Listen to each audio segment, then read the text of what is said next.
Good morning, and thank you for joining us for JINSA's webinar on Iran Talks Deja Vu. I'm Blaise Mishtal, JINSA's Vice President for Policy. I'm delighted to be joined by Steve Rademaker, JINSA Senior Advisor and former Assistant Secretary of State for Nonproliferation and International Security, Ray Takeyh, a member of our Iran Policy Project and a Senior Fellow at the Council for Foreign Relations, and my colleague Jonathan Ruhe, JINSA Fellow for American Strategy. Thanks all for being with us. It does seem like we're somewhat in a similar place to where we were a year ago, with President Trump seeking negotiations with Iran on its nuclear program. But of course, a lot has happened in the intervening year, and in particular, in the last month or so, with major protests in Iran that President Trump supported, at least on social media, threatened U.S. intervention and support for the protesters, and then just about 3 weeks ago stood down from those threats and said that the U.S. was going to watch what was going on. In the meantime, we've seen a buildup of U.S. military assets in the region, with the Abraham Lincoln Carrier Battle Group arriving on scene in recent days and actually having some friction with Iran just yesterday. But at the same time, it seems that the administration has pivoted from its threats against the regime to returning to its interest in striking a deal, with negotiations set to begin maybe on Friday, maybe now in Oman, I think is the latest, but we'll get into all of that. Maybe just to catch us up from uh, where we ended off with President Trump's sort of decision not to intervene 3 weeks ago. Ray, if I could ask you, what's been happening on the ground since then? Are there still protests going on? Has the regime reestablished its grip on power? What are things like?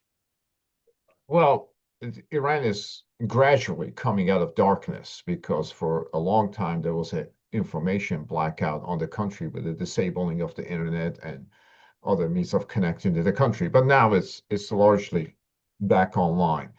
And the regime seems to have aligned that the protests began peacefully and they were infiltrated by foreign elements. And that's how violence began. The regime, I think, lately has reported 3,100 people killed. They include security services in that, about 400 people. Some of the human rights groups are suggesting, as of this morning, about 6,800 fatalities, although that number will continue to change and likely to go up because as more body counts are becoming confirmed. So this was a very substantial degree of killing that took place in a short period of time. I think it's the most concentrated killing in the history of the Islamic Republic. In 3, 4 weeks, about 7,000 people at the very least who have been killed. More people were killed during this particular uprising 3 weeks than they were during the course of the Iranian Revolution, which took about a year and a half to unfold, at least twice as many, if not three times as many. So this is a very serious thing that has taken place. The regime has seemingly regained command of the streets after this kind of a cascade of violence. One can expect that. The underlying problems remain unadjusted. Economic lack of economic opportunity, currency fluctuations, political repression, and even water shortages and so forth. So all the problems are there, but right now there's a veneer of violence that has essentially covered the country. For now, the regime has come out of this particular crisis intact, in command of the street. How long this will take, when is the next convulsion, what will provoke it, nobody is sure, but everybody's expecting something else to come. This is a very important inflection point in history of the Islamic Republic, and it's one that's very difficult to come back from. This is a regime that now rules exclusively by fear and force, and it used a lot of force to reenact the fear barrier. That fear barrier had been compromised after the June War, when Iran lost that war rather ignominiously. So now is some of that domestic deterrence seem to have been reestablished, at least as of now. But we're in a cycle of protest and repression that will likely to unfold over the next couple of months. Thanks, Ray. Jonathan, at least one of the reasons that has been given for why President Trump might have decided not to act back in mid-January was a lack of sufficient U.S. forces in the Middle East. And we've seen a buildup since then. Sort of, can you talk us through what the U.S. force posture is now compared to what it was a couple of weeks ago? Sure, thank you. Yeah, so when Trump first issued his threat around the new year, the U.S. had basically pulled a lot of its most capable and movable forces out of the region, particularly naval power carrier strike groups, things like that, in order to deal with what was then unfolding situation in Venezuela. So when Trump issued that threat, he sort of then was told by his military advisors, the military options you may need to carry out that threat are not ready or in place in the region itself. So that's why we've been tracking the movement of this Abraham Lincoln Carrier Strike Group into the region, and with not just the aircraft carrier itself, but also a host of other U.S. Navy ships capable of launching long-range cruise missiles, things like that. We've also seen the administration move in F-15 aircraft to the region, specifically to Jordan. But the presumption there, and this gets to a larger issue, it's not just the forces we have in the region, but their freedom of action to make Trump's threats credible and also to respond to Iran's counter threats. And so part of the issue is, we can move forces into international waters at our own discretion, but a lot of our partners in the region where we base a lot of our land and air forces have explicit restrictions on U.S. access at those bases, not only overflying those countries to conduct operations against Iran, but also being able to use those bases at all for counter-Iran operations, other than, as I suspect is the case with the movement of our F-15s to Jordan, to intercept any Iranian drones and cruise missiles that are headed to Jordan or Israel, given Iran's threats to broaden the war to include Israel if the U.S. does strike. So right now we do have the Abraham Lincoln carrier and its strike group in the North Arabian Sea, about 500 miles off the coast. One of the reasons it's so far out, basically beyond minimizing the operational capability of the planes it can launch, is because an aircraft carrier by itself is frankly kind of vulnerable. They're not well defended. That's by themselves. That's why they have to have the armada that Trump talks about, these other ships to support and protect the carrier itself. And so, of course, we saw Iran yesterday start to gauge and signal to the U.S. that those capabilities should stay well out of range. They sent a Shahed drone, which can be used for intelligence and surveillance, but also can be a strike drone. Send that out toward the Abraham Lincoln to, in a not so subtle signal, to say, it's best you keep out of range. Thanks, Jonathan. So, Steve, against that backdrop of, I guess, now uneasy quiet in the Iranian streets, but buildup of U.S. forces around Iran, we have the administration pivoting to negotiations that are supposed to happen on Friday. What do we know about when, where, who, what is going to be negotiated? So these negotiations are very much a work in progress, and things may be changing even as we talk. But it's unclear, or at least there's some uncertainty about where they will take place, who will participate, what the subject matter of the discussion will be. I think this is all being worked out, but it's being worked out in real time with the meeting scheduled to take place in 2 days. Originally, it was to have taken place in Istanbul, though the Iranians apparently have said no, they'd rather meet in Oman, where these would appear to be more a continuation of the nuclear-related discussions rather than some new round of discussions where other issues might be on the agenda. The meetings in Turkey were to include the foreign ministers of maybe as many as 5 or 6 of the other governments of the region. So this would have been more like an international peace conference than a bilateral negotiation. If the meeting is moved to Oman, which seems to be the case, it may be that most or all of those other regional foreign ministers are going to be disinvited, and it will end up just being a bilateral negotiation. On the subject matter, President Trump has said he wants to talk about uranium enrichment and the nuclear weapons program. He wants to talk about the missile program, and he wants to talk about Iran's support for regional proxies. The Iranians have basically said all of those things are non-negotiable. They don't intend to make concessions on any of them. That seems to be their going-in position. But on the other hand, their motivation here is quite obvious. Ever since Operation Midnight Hammer, President Trump has said he wants to go back to the negotiating table with Iran. Iran has been unwilling to do that. I think Ray can explain some of the internal dynamic within Iran that helps explain their inability to sit down and talk to America following their humiliation last June. Now suddenly Iran is interested. The obvious reason is that flotilla that Jonathan just described. Iran's objective at this point is to forestall the threatened U.S. military strike on their country.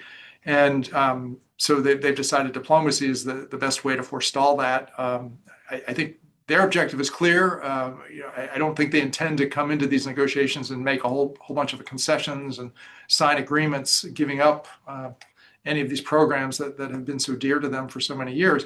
But what they want to do is start a process. I would predict they will try to lead the U.S. side to believe there's a possibility of agreement, but more meetings will be required for this to happen. And of course, those meetings will stretch out over a period of time. And during that period of time, it would be inconvenient for the U.S. to conduct a military strike because that would blow up the diplomatic process that's being started here. So I think that's the Iranian strategy. It's actually quite reminiscent of Vladimir Putin's strategy in Ukraine. Drag out the negotiations, lead the U.S. side to think that a deal is imminent, but it's always a little bit further ahead, need a few more meetings to get there. And the upshot is to buy a lot of time for Vladimir Putin, and that seems to be the Iranian strategy here as well. Ray, how should we understand this wrangling over format? Istanbul versus Oman, bilateral versus having all these other people in the room. I guess at least they've agreed for them to be direct talks with the U.S., which was a sticking point a year ago. But why do these matter to Iran? What is it doing? The agreement for direct as opposed to proximity talks, and even proximity talks, I think, were violated. The Steve Witkoff, and Abbas Araghchi would at times meet and go for a walk or what have you. I think initially the multilateral forum was to give some cover for the direct talks. In a sense, they would be conducted in a larger regional context with other foreign ministers being present as opposed to just the United States and Iran. So obviously they have decided to, seemingly, at least as far as we know, to concede to a direct talk as opposed to so-called proximity talks. Steve, I think, is correct in his diagnosis of the strategy. It's not that hard to figure out. There are a couple of things that I think the Iranians can propose.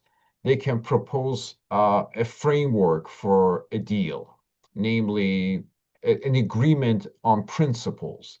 The principle being that Iran will never produce nuclear weapons and the United States is committed to lifting economic sanctions. That's an agreement in principles that the two sides could agree on. And then you have working groups to determine and actually explicate those particular principles. What does it mean not to have nuclear weapons and so forth? So that's a way. These talks, as I see them, is giving everybody a way out of the jam that they got themselves into. It gives Iranians a means, as Steve suggested, to relieve pressure and essentially delay any prospective military action. And it gives the United States a way out of its own dilemma. President Trump drew a red line. The red line was that if Iranians continue to kill their citizens, the United States would intervene. The United States did not intervene. Or maybe for logistical reasons that Jonathan thought, or whatever it was, however that came about. Then the president said he wants a nuclear deal.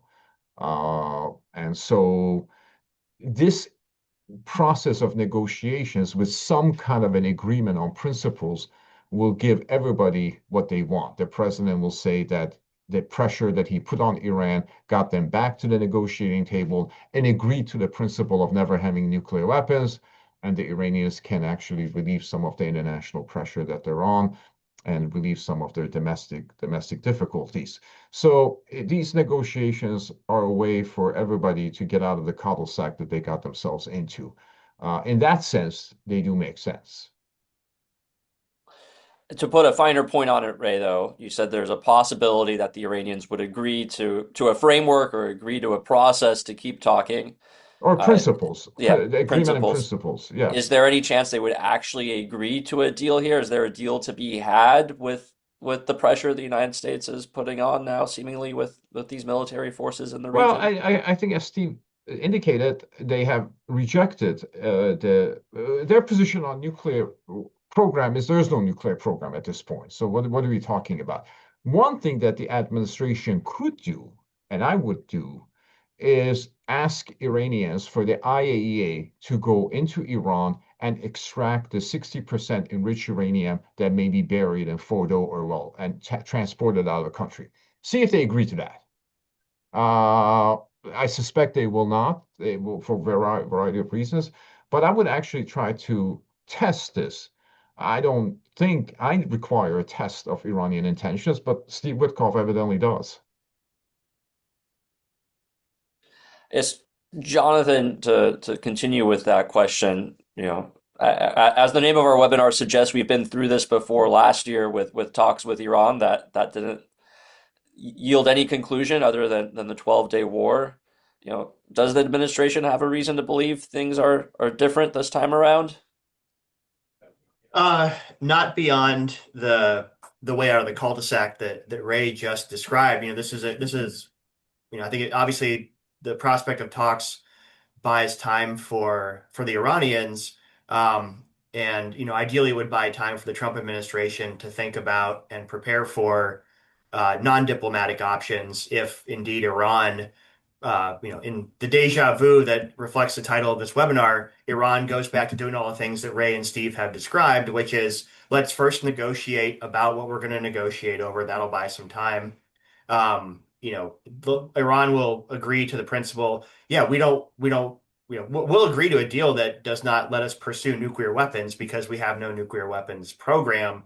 We want a deal that allows us to, continue our pursuit of ostensibly a civilian program in line with, Iran's self-declared right to enrich uranium as a member of the Nonproliferation Treaty. But I think, I don't.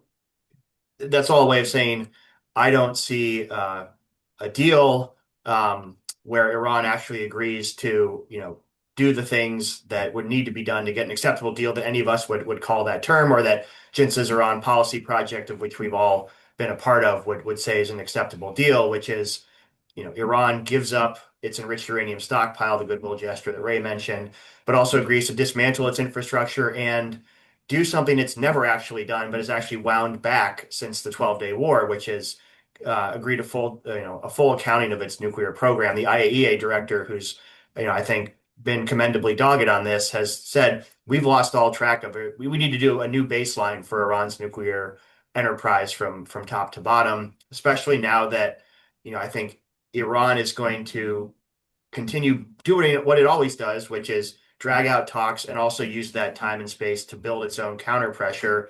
We've seen reports that they're, potentially hardening a lot of their nuclear sites that were hit in the 12-day war, potentially moving infrastructure into even more deeply buried facilities that may be certainly much harder for the Israelis and even the Americans to reach. And then ultimately, this goes back to what Ray and Steve have said. There is no acceptable deal that's possible as long as Iran correctly believes that diplomacy is a substitute for military options, that when Iran comes to the table, the military options go off that table. And I think as we've discussed, for now, Iran certainly thinks that that's the case.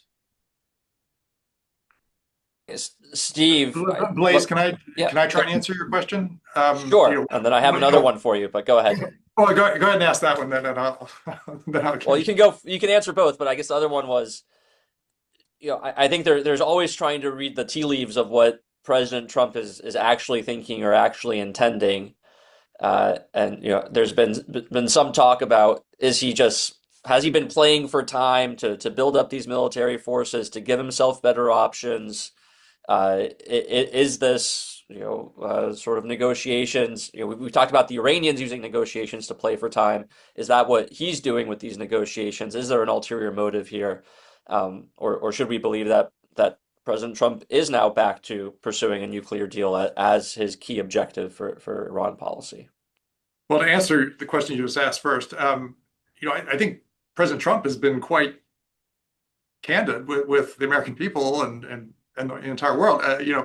He sees himself as a peacemaker. He's solved 8 wars. Clearly the most deserving candidate on the planet for the Nobel Peace Prize. And I think he would love an Iran deal. He would like to negotiate something. And that's been his approach really from the day he entered office. I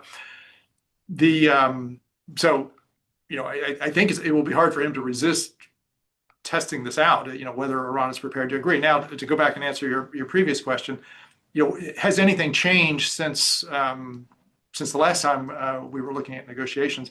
Well, Midnight Hammer, a lot has changed. The last time we were talking about this, Iran had an active uranium enrichment program.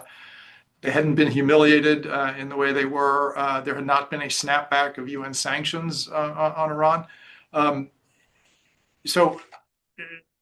Let me just say, if I were to do an objective assessment of Iran's interests, set aside politics and political constraints, objectively speaking, it's pretty obvious Iran should cut a deal here. They've had an annus horribilis here. Their 45-year project to try and dominate the region and destroy Israel has been essentially dismantled. Their nuclear program can be reconstituted potentially, but today it doesn't exist. And their economy, as a result of that, their economy is in incredible shambles, which has given rise to these protests, which have required truly extraordinary crackdown. The regime is very fragile. They could probably get the end of sanctions if they would promise, we're not looking for a promise that they won't produce a nuclear weapon. They promised that when they signed the Nuclear Nonproliferation Treaty. They sold that promise again when they signed the JCPOA. They would be happy to sell that promise a third time to President Trump. But we already have that commitment. What we need is, I think what President Trump has said we want them to agree to commit not to conduct enrichment and reprocessing. In other words, foreclose the pathways by which they could actually achieve a nuclear weapons capability. And that's where they have absolutely drawn the line consistently. They've said, we will not compromise on our enrichment program. It's an inherent right. But objectively, they ought to, because it's been destroyed. The U.S. and Israel are quite clear that if they try and reconstitute it, the program will be attacked again. So, at this point, it's basically they are suffering economically in order to vindicate a right that they're never going to be able to exercise, at least as long as Donald Trump is president. It would make sense to trade that away for sanctions relief. So if you're one of the U.S. negotiators, you look at this and say, well, maybe they will finally come to reason on this and recognize that it's time to cut a deal. I'm sure that's what's motivating Ambassador Witkoff right now. I defer to Ray. I don't think anyone else in the Iranian system besides the supreme leader could make that decision. I think anybody else who tries to do that will find their career or perhaps even their life at an abrupt end. But maybe the supreme leader could do that. I don't think he will, but rationally, objectively, that is what Iran should do, given the current state of play and the fact that the regime hangs in the balance. And let me make one further point. We just saw this U.S. military operation in Venezuela. One thing that has surprised a lot of people is it turns out this was not a regime change operation. That was not the U.S. policy. The U.S. actually the Trump administration is prepared to work with what's left of the Maduro regime. If you're the Iranians, maybe they can work something out with this guy. If they make concessions on the nuclear program, apparently missiles are harder for them. But Trump is he's probably looking for a modus vivendi with the regime, which I think actually is consistent with the objectives of most of the other governments in the region, which are fearful of Iran going the way of Syria and becoming a source of chaos and a source of threats to all the existing governments in the region. So I think there are a whole bunch of reasons why the negotiators hope that they can achieve a deal. But I think it really, to me, it boils down to, is the supreme leader prepared to accept the current reality? So I want to ask Ray whether the logic that Steve laid Right. out is the same logic that is seen in Tehran. But Steve, maybe I can play devil's advocate and push back against you a little bit. You talk about the 12-day war and how that has maybe changed the calculus, but when it comes to at least the credible military threat that was certainly underscored by President Trump deciding to take action in June. Has that not been, at least to some degree, wasted when he drew the red line, as Ray talked about in January, and then left it unenforced despite the regime killing protesters? And doesn't the Venezuelan example sort of cut against the credibility of the U.S. taking action against the regime? Can't the Iranians look at that and say, he's not interested in regime change. He's not going to come in here and get rid of us. Whatever he does, we can weather. Yeah, look, I agree with all that. But if I were, a senior regime official, what would worry me even more than the U.S. and the Israeli military threat would be my own people. And what are they going to, Iran needs to fix its economy. And, that is actually the key to regime survival. The U.S. and Israel have no intention of invading Iran. We're not going to do a desert storm and go in and overthrow the regime. I mean, we may, try to, inflict harm on the regime, and they won't like that, and that will be humiliating. But I don't think that actually fundamentally threatens the regime. I think, until they fix their economy, it's their own people who are their biggest threat. And the key to fixing the economy is to end the sanctions. The key to ending the sanctions is to finally make concessions on the uranium enrichment and the spent fuel reprocessing programs. Right at that point, if the greatest threat to the regime right now are its own people, what do these negotiations look like to the people of Iran, and what signal does it send to them? Well, let me make a couple of points. Number one, the position of the United States today is zero enrichment. It's also the position of the European Union. It is also the position of the United Nations Security Council. That's what snapback essentially meant. There was a time when zero enrichment was thought of as nutty idea embraced by a couple of JINSA guys. And as I recall, JINSA itself, at one point, there was another member of our task force who wanted to have limited enrichment for Iran. Steve Rademaker resisted that, but I think we gave into that. Jonathan can check the record. I think at some point we gave up on zero enrichment. Now that nutty idea, that absurd right-wing idea, is international position codified in the Security Council resolution. So that's the first thing. And Steve Rademaker was consistent throughout that. So that's our position. So that's President Trump's position. By the way, Abbas Araghchi says that's the reality of Iran today, zero enrichment. So what are we negotiating about?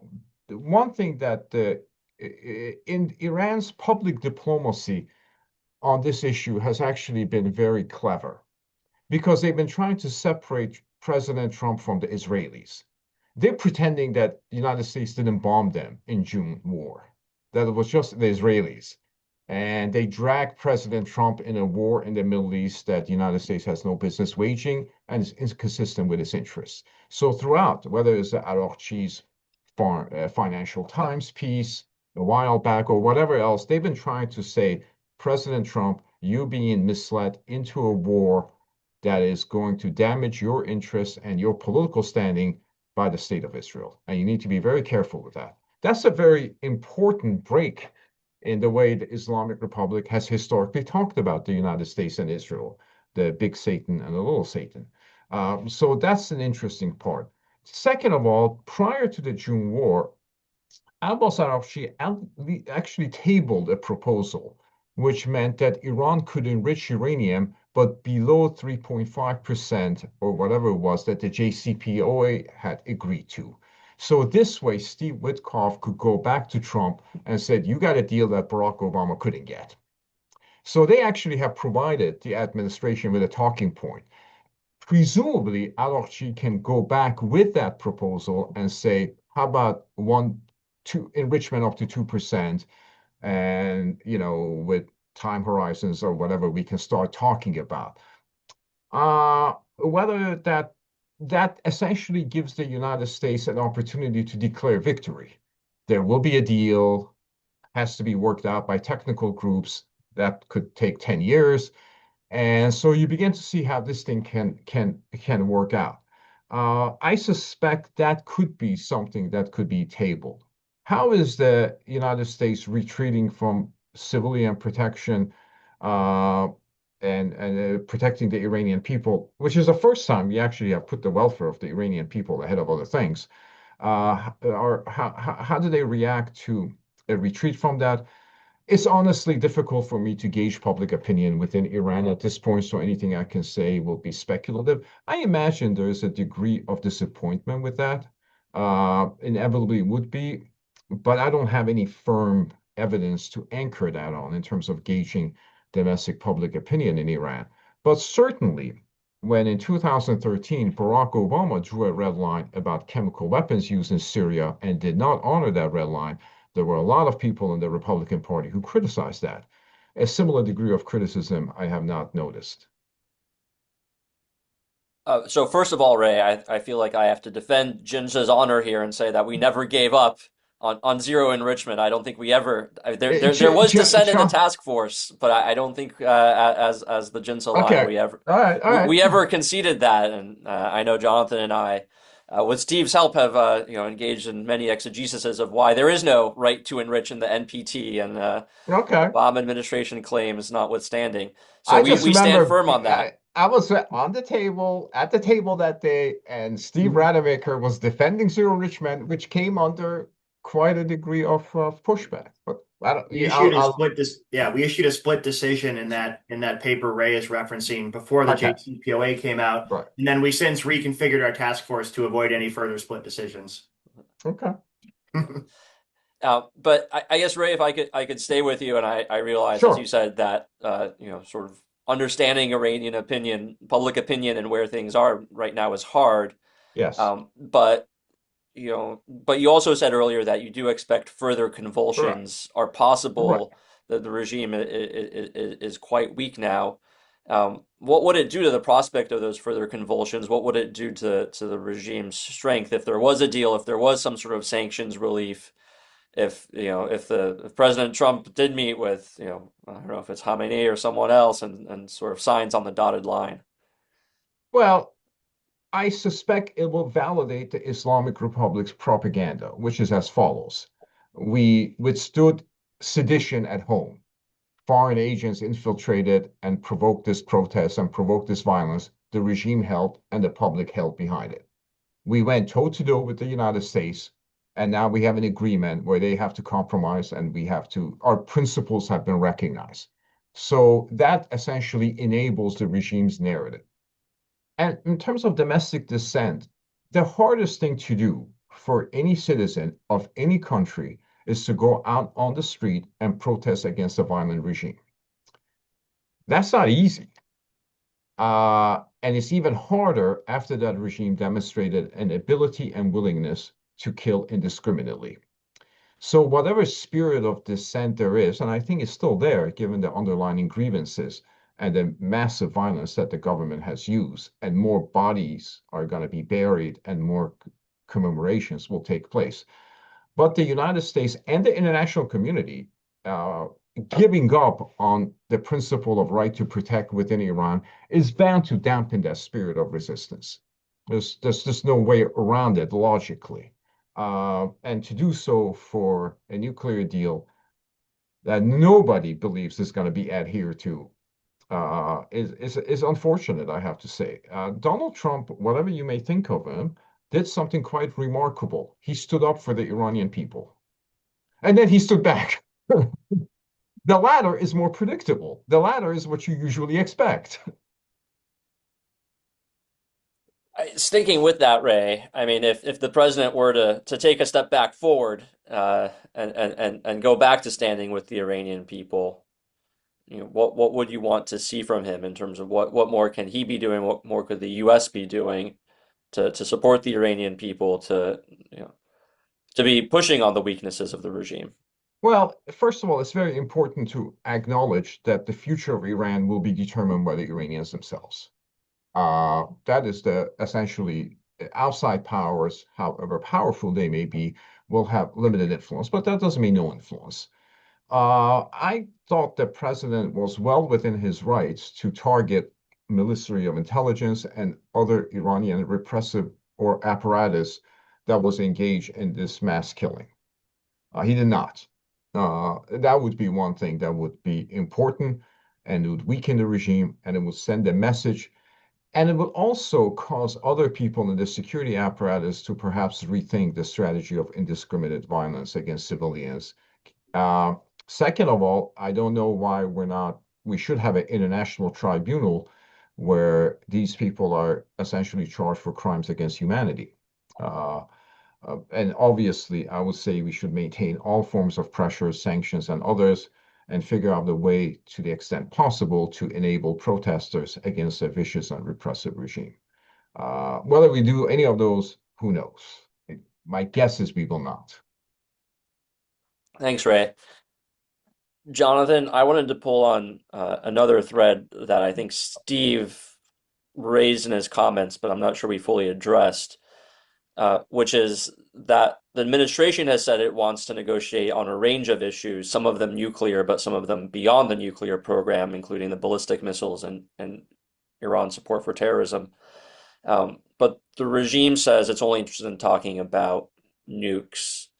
Why is it important for the U.S. to address things outside the nuclear program, and why do you think Iran might be saying it's willing to negotiate on nukes, but not on those other topics? Yeah, it's a really good question. First, just to start off, even though I'm not a lawyer, I'm playing one on the webinar here. To Ray's earlier point about our initial task force, it wasn't a split decision, I guess, technically speaking. It was a dissenting opinion, and then we reconfigured the task force to avoid that further dissent. So just to clarify that important point. To your question, I mean, a couple things. Iran has, from the supreme leader, has always said, and we see that reflected in a lot of a lot of the statements coming out from regime officials. Ballistic missiles are it's a red line. They're not up for negotiation. That's a sticking point, just like the core elements of the nuclear program. Also for the Iranians, it's especially with the nuclear program being set back by the 12-day war, it remains their best sort of point of leverage around the region, especially because the other pillar that Iran is also saying is suggested would not be up for negotiation, which is its relationship with Hezbollah, Hamas, other proxies around the region. Of those three pillars, the proxies have all been knocked down by and large. The nuclear program is sort of enshrouded or entombed right now. The missile program is being rejuvenated after the 12-day war in a way that even I don't think the Israelis expected last summer. It remains Iran's, it's not only a point of national pride, at least for the regime, it's also their best form of leverage. And so, Iran, and also, the Iranians have, to go back to Steve's sort of objective analysis, the Iranians have successfully stuck to that demand and gotten the U.S. to bend to it in past talks.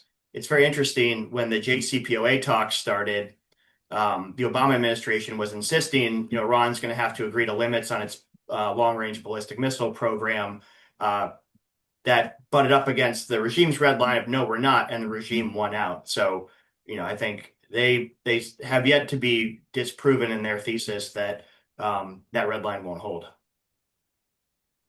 Steve, a question for you, and then I'm going to open it up to the audience. So if you're watching and you have any questions for Steve or Ray or Jonathan, please submit them using the Q&A function in Zoom, and then I'll read them out.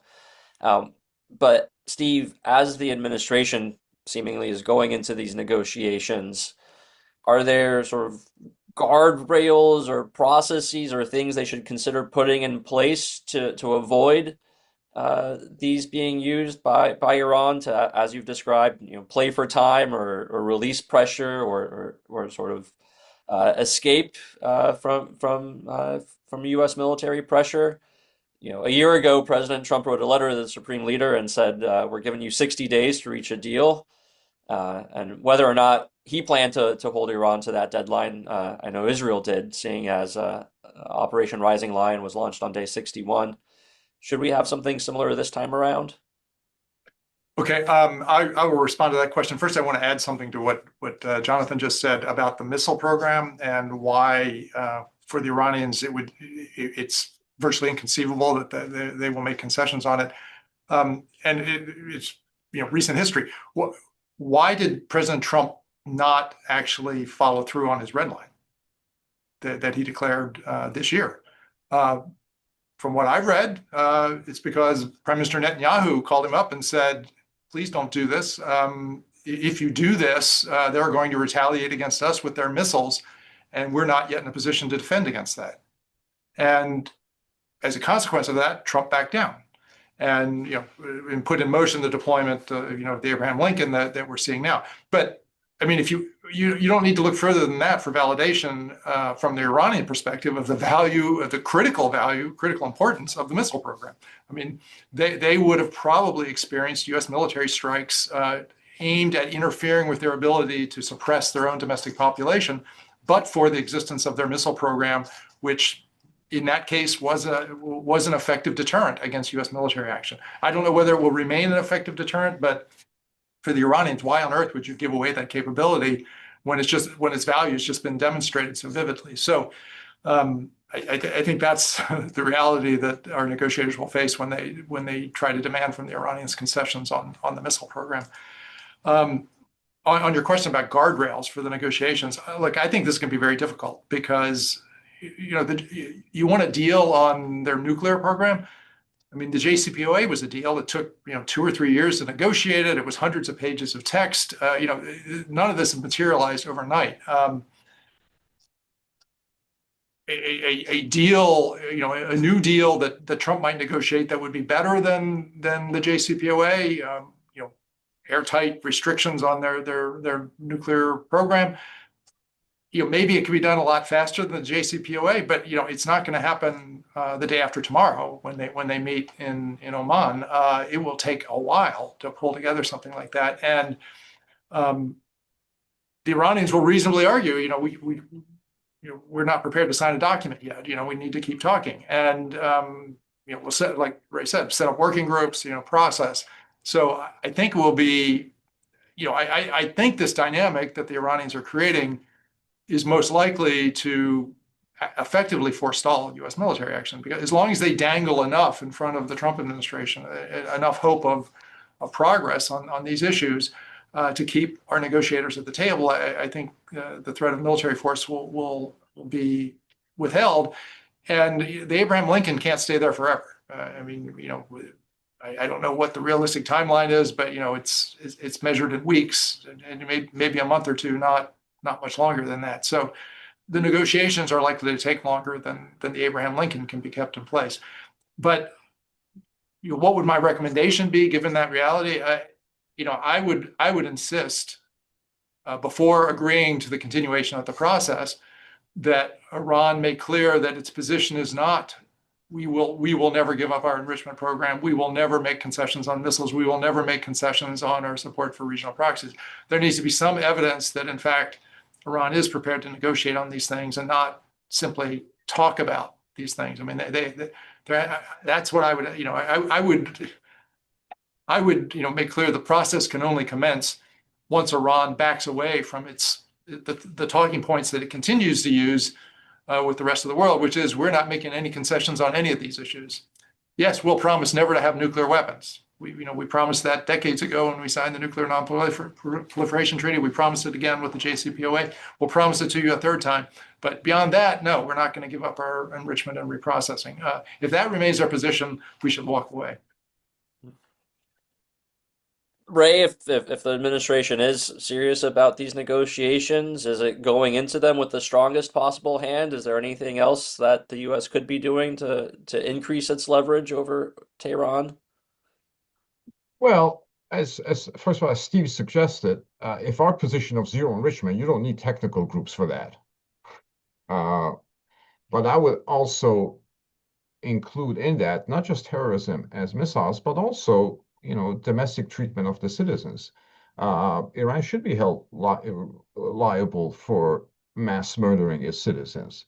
But at least six, as far as we know today, 6 times as many Iranians died in this protest than Chinese did at Tiananmen Square.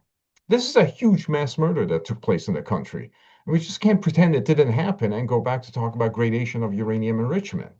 Uh, it would be inappropriate and ill-advised. You can make a case, and a rather a good one, that the regime that massacres its citizens like this and has molested the region as often should not be part of a diplomatic compact with the United States because they're fundamentally untrustworthy and they have obviously no respect for international norms or religious convictions that they profess to base their regime on. But we're perhaps past that sort of a thing in our national narrative.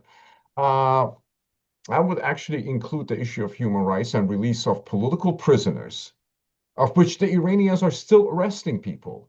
I would say unconditional release of all political prisoners should be part of that conversation. There are thousands of people. Since June, the Iranian regime has arrested 2,000 people. Since June, before these convulsions, it executed 1,000 people.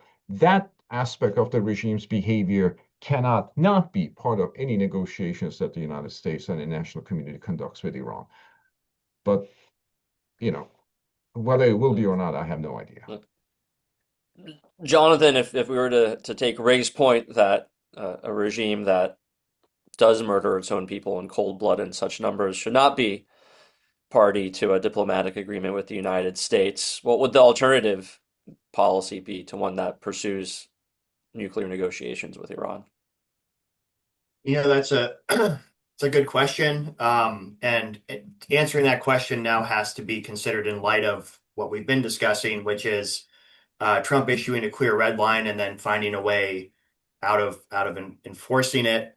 And as Ray mentioned, the regime's belief that it withstood an attempt at being overthrown by the United States. So it's for all, yes, its nuclear program is profoundly diminished. Its proxies are profoundly diminished, but to some extent, the regime does feel like it has wind in its sails. I think there's any number of ways. I mean, fundamentally, the answer is to continue applying concentric pressure to the regime, doing any number of things to support the protesters, increase their ability to receive outside assistance, and counteract the regime's efforts, as Ray mentioned, to basically shut off outside access to the world's ability to see what's actually going on when the regime's attempts to hide its brutality. Steve mentioned snapback, and Ray as well. This reimposition, thanks to the determination of our European partners to reimpose what are actually very stringent UN Security Council sanctions on Iran's arms trade with the rest of the world, and also that include very stringent enforcement mechanisms. The administration's made some initial steps in that direction, ramping that up and leading a global effort to basically seal Iran off as much as possible from receiving a lot of reinforcement after the 12-day war is a big element of it. And then additionally, and sort of fundamentally, making clear that Iran's efforts to basically split off the United States and Israel, this novel approach that Ray talked about, is not going to work. Basically saying, as we at JINSA like to say, there is zero daylight between the United States and Israel when it comes to dealing with certainly Iran's ability to export instability and project power in the region, basically, continue issuing the threats like it has been over the past month toward the United States, Israel, and also our Arab partners, because those have to some extent been effective. Basically making clear the United States and Israel have the same red lines towards Iran's future behavior, and as Ray talked about, including continuing to insist and making Iran believe that it cannot do again what it just did, which is conduct the most brutal crackdown in its long history of brutal crackdowns. Can I just say one thing about this? There is an Iranian narrative here today that is important to pay attention to. Their narrative is, at the end of the day, the June war ended. We didn't ask for it to end. They did. Mm-hmm. Yeah. At that time, they're saying, hey, we didn't ask for negotiations. They did. So this is why Steve's point is so very important.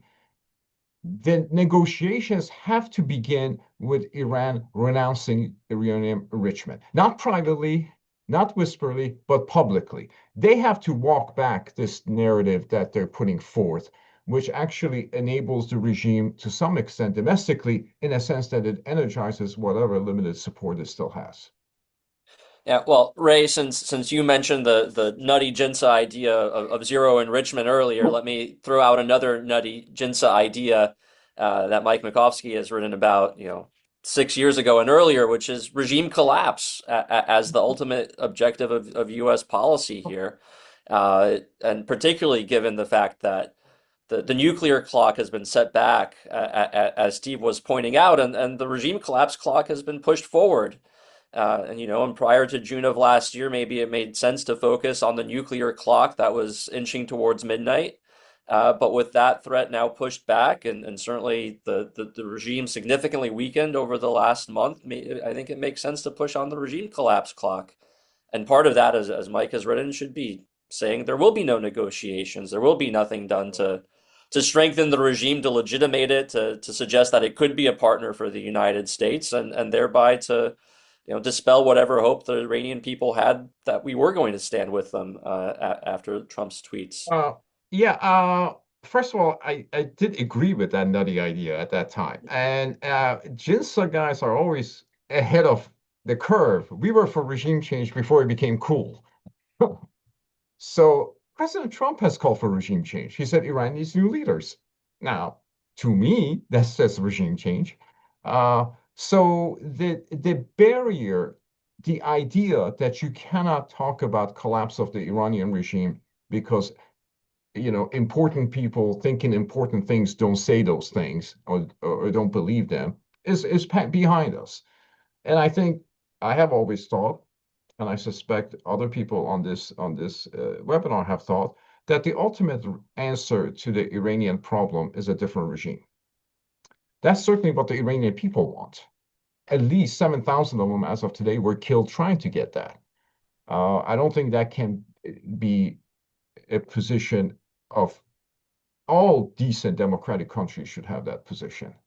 It's not about Iran's arsenal, it's about the regime. As long as that regime is in power, it will continue to brutalize the citizen, endanger the region, and menace American interests.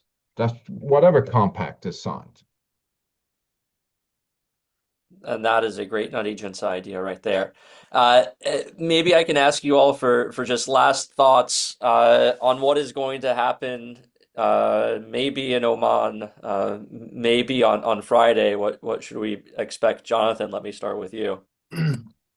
So, given all the once unthinkable events and developments that have taken place in the broader Middle East in the past couple of years, I try to retain the capacity for surprise and to have my existing assumptions completely confounded at the drop of a hat. That all being said, I certainly, the way everything is already playing out so far suggests that Iran is reverting to its tried and true playbook that has yet to be proven unsuccessful, which is what we've talked about. Let's start by negotiating about negotiating. And then, basically the longer we can drag out these talks, the more time the regime has to, basically dilute America's military presence in the region, and basically start eating away at whatever the Trump administration wants to come to the table with in terms of hard-headed demands. So and we saw this in last year in the spring, where Trump issued a 60-day ultimatum, and then from the start, Iran did everything it could to basically start running out that clock. Saying, well, if we just need several more meetings, and then we'll get to a decision point, and then when that clock ran out, oh, we still need some more meetings. So I think it's most sensible to act as if we're going to start seeing that again, and then plan accordingly. Steve, what are you expecting on Friday? So I take that as a question, not what do I think should happen, but what do I think will happen. And we had a nice conversation about what the guardrails should be on the negotiations. But I think my prediction is that at the end of the day, the Trump administration is more eager to achieve diplomatic success than it is to use military force at this moment.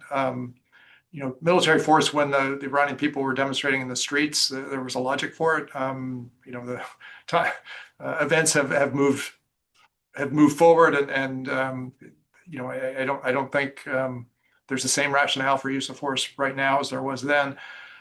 So my prediction is that the Iranian tactic will succeed. We'll find ourselves in a negotiating process.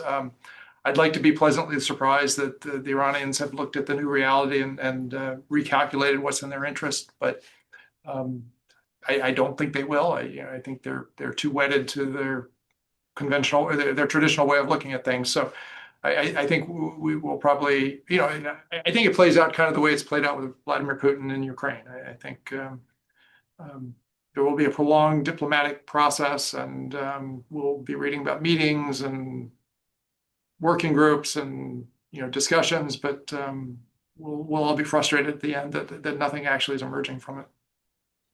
Ray, any I reason tend to to expect anything different?